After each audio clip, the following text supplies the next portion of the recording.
প্রাথমিকে আরো নিয়োগ, আরো ৩৯ জনকে নিয়োগের নির্দেশ হাইকোর্টের। ২২-এর প্যানেলের প্রকাশ করে নিয়োগের নির্দেশ। আরো বিস্তারিত বলবে অর্ণব হাজরা, রয়েছে আমার সঙ্গে। অর্ণব, যেহেতু সাম্প্রতিক সময় প্রাথমিক শিক্ষা পর্ষদে নেওয়া বিভিন্ন নিয়োগ প্রক্রিয়ার মধ্যে এটা একটা অন্যতম নিয়োগ প্রক্রিয়া, যেখানে তৃতীয় আলাদা করে প্যানেল তৈরি করার কথা বললো কলকাতা হাইকোর্ট।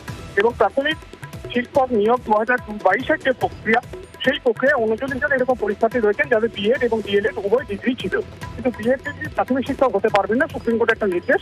সেই নির্দেশের পর যেহেতু ডিএলএড রয়েছে, এই পরীক্ষার্থীদের ক্ষেত্রে ডিএলএড থেকে গ্রাহ্য করেনি পর্ষদ, কারণ তাদের অ্যাপ্লিকেশন ফর্মে ছিল বিএড।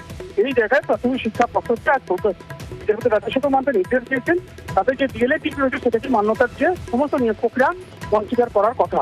এবং এক্ষেত্রে ৩৯ জনের মতো পরীক্ষার্থীরা অপরাধ রয়েছে, যাদের এই নিয়োগ প্রক্রিয়া নতুন করে প্রয়োজন হলে প্যানেল প্রকাশ করে তাদের নিয়োগ প্রক্রিয়া অন্তর্ভুক্ত করার কথাও নির্দেশে বলেছেন বিচারপতি রাজশেখর মান্তা। সব মিলে এটা তৃতীয়বার হচ্ছে যে একটা নিয়োগ প্রক্রিয়া, তৃতীয়বার একটা প্যানেল প্রকাশ কলকাতা হাইকোর্টের নির্দেশে।